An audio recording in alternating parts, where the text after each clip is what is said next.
بسم الله الرحمن الرحيم وقالت امرأة العزيز تراود فتاها عن نفسه صدق الله العظیم. یہ یوسف علیہ السلام کا قصہ ہم نے شروع کیا تھا. ہم یہاں تک پہنچتے کہ یہاں پر یوسف علیہ السلام کی صفائی اللہ پاک نے صاف کر دی، چونکہ زلیخا بدنام ہو گئی تھی کہ یہ اپنے غلام پر مثال کے طور پر غلط ارادے سے ارادہ کیا تھا. زلیخا پورے علاقے میں، پورے سلطنت میں زلیخا کے بارے میں باتیں کر رہی تھی. زلیخا کا جس بات کا پتہ چلا نا، زلیخا نے کہا کہ آؤ میں بھی تجھے سبق سکھاتا ہوں. اس نے تقریباً کچھ چند عورتوں کو جو اس کے بارے میں بات کرے اس کو بلایا دربار میں، تاکہ میں تجھے سے بتاؤں کہ میں کیوں اس پر فرشتہ تھی. اس کے حسن اور جمال پر یہ زلیخا عورتوں کو بتانا چاہتی تھی. تو زلیخا نے وہ تقریباً اکثر عورتیں 10 عورتیں یا 20 جو کہ سب سے اس باتیں بنانے میں سب سے آگے تھی، ان کو بلایا. ان کے دربار میں ان کے لیے کھانا شانہ تیار کیا. ان سب کو ہاتھ میں فروٹ دیا، پھل وغیرہ، اور ایک چوری بھی دی ہاتھ میں.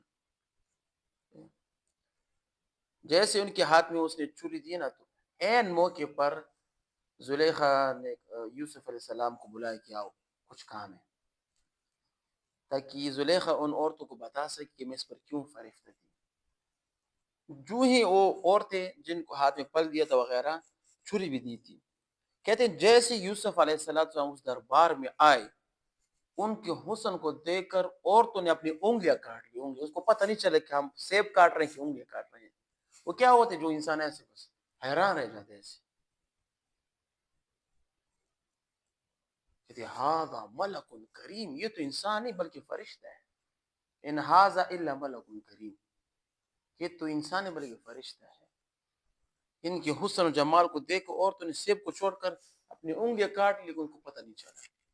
تب ان عورتوں کو پتہ چلا کہ زلیخا تو یہ غلط، یا تو آپ میرے ساتھ میرے ارمان کو پورا کریں یا ورنہ میں آپ کو جیل میں بھیج دوں گی. یوسف علیہ السلام نے فرمایا کہ مجھے جیل میں بھیج دو، لیکن کیا اگر میں آپ کو یہ پورا نہیں کر سکتی. لَيَسْجُنُنَّهُ حَتَّى حِينٍ. اس کے بعد یوسف علیہ السلام کو قید کر کے جیل بھیج دیا. حالانکہ یوسف علیہ السلام نے کچھ گناہ نہیں کیا تھا، صرف اس کی غلط ارادوں کو نہ کرنے کی وجہ سے یوسف علیہ السلام کو جیل بھیج دیا. ایک زمانے تک یوسف علیہ السلام تقریباً 7 سال یا 5 سال جیل میں رہتے گئے. اس دوران یوسف علیہ السلام جس جیل میں تھے وہاں پر یوسف علیہ السلام کی شہرت بہت زیادہ ہوئی، کیونکہ وہاں پر دین کی دعوت دینے لگے لوگوں کو، دین اسلام کی، حق دین کی دعوت دینے لگے، کیونکہ پیغمبر تھے نا، اور خوابوں کی تعبیر میں کیا بہت زیادہ مہارت رکھتے تھے. اس نامی اس جیل میں تقریباً 2 آدمی آئے. وَدَخَلَ مَعَهُ السِّجْنَ فَتَيَانِ. 2 آدمی کہتے ہیں 2 آدمی آگے، ان دونوں نے الگ الگ خواب دیکھے. ایک کہتے ہیں کہ میں بادشاہ کے لے کے انگور کا شراب نہ چھوڑ کر بادشاہ کو دے رہا ہوں. اور ایک نے خواب دیکھا کہ میں نے ایک ٹوکری اٹھائی، اوپر ٹوکری، ٹھیک ہے نا، روٹی کی ٹکڑی اٹھائی، اور روٹی کی ایک ٹکڑی، اور روٹی ہے، اس ٹکری میں ایک روٹیاں ہیں، میں نے اوپر پکڑا ہوا ہے اور وہاں سے پرندے روٹیاں کھا رہے ہیں. ان دونوں نے خواب دیکھا. تو یہ دونوں یوسف علیہ السلام کے ساتھ آئے کہ ہم اس کی تعبیر بتائیں. یوسف علیہ السلام بتائے اس کو کہ جو کہتے ہیں بادشاہ کو انگور کا شراب پلا رہا ہے، کہتے ہیں کہ آپ کی جلد رہائی ہوگی. اور دوسرے کے بارے میں کہتے ہیں کہ آپ کی رہائی نہیں ہوگی بلکہ آپ کو سزائے موت دے کر آپ کو سولی پٹی لٹکا دیا جائے گا، اور آپ کے سر سے پرندے گوشت کھائیں گے آپ کے سر سے. ٹھیک ہے نا. ان دونوں کو پھر تعبیر ہوئی. اس کے بعد انہوں نے اس کو پھر دونوں قیدیوں کو کیا بولا.